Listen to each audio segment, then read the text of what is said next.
The cost of the war on drugs. Does it make sense to decriminalize drugs?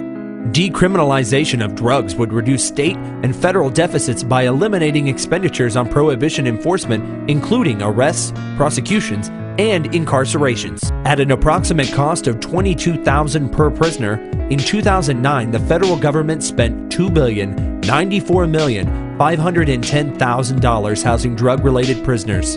Of the 14,209,365 total arrests in the United States in 2007, 13% were as a result of drug prohibition.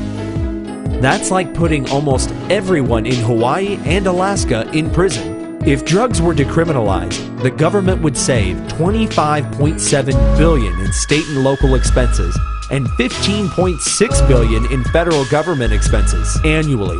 How is the federal tax money spent on the war on drugs? In 2008, federal expenses reached $15.6 billion.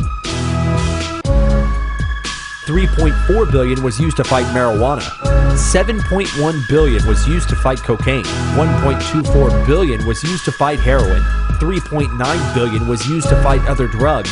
Every 19 seconds, someone in the U.S. is arrested for a drug violation. 82% of these arrests are for possession alone.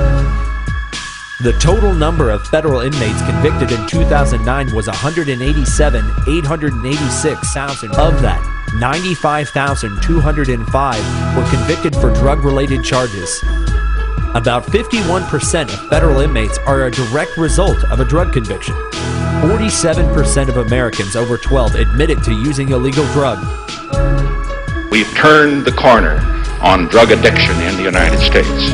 Drug addiction in the United States is under control. After 40 years fighting the war on drugs, it's easier to buy marijuana than it is to buy a beer, according to a national survey of teenagers. Our legal system is completely overburdened. Nearly 4 out of 10 murders, 6 out of 10 rapes, and 9 out of 10 burglaries go unsolved, according to the Department of Justice. Over 35,000 people have been killed in just 4 years due to the violence related to Mexico's fight with their massive Mexican drug cartels. Violence, which is now making its way across the border into the U.S. Pat Buchanan of MSNBC once said, "How does one win a drug war when millions of Americans who use recreational drugs are financing the cartels bribing, murdering, and beheading to win the war and keep self-indulgent Americans supplied with drugs? There are 2 sure ways to end this war swiftly: Milton's way and Mao's way. Mao Zedong's communists killed users and suppliers alike as social parasites. Milton Friedman's way is to decriminalize drugs and call off the war. Americans are never going to adopt the Maoist solution, for the users of drugs are all too often classmates, colleagues, friends, even family. Indeed, our last 3 presidents did not deny using drugs." Find out more about the economics behind the war on drugs, the free market, and the principles of a free society at fee.org. Fee TV. Freedom in HD.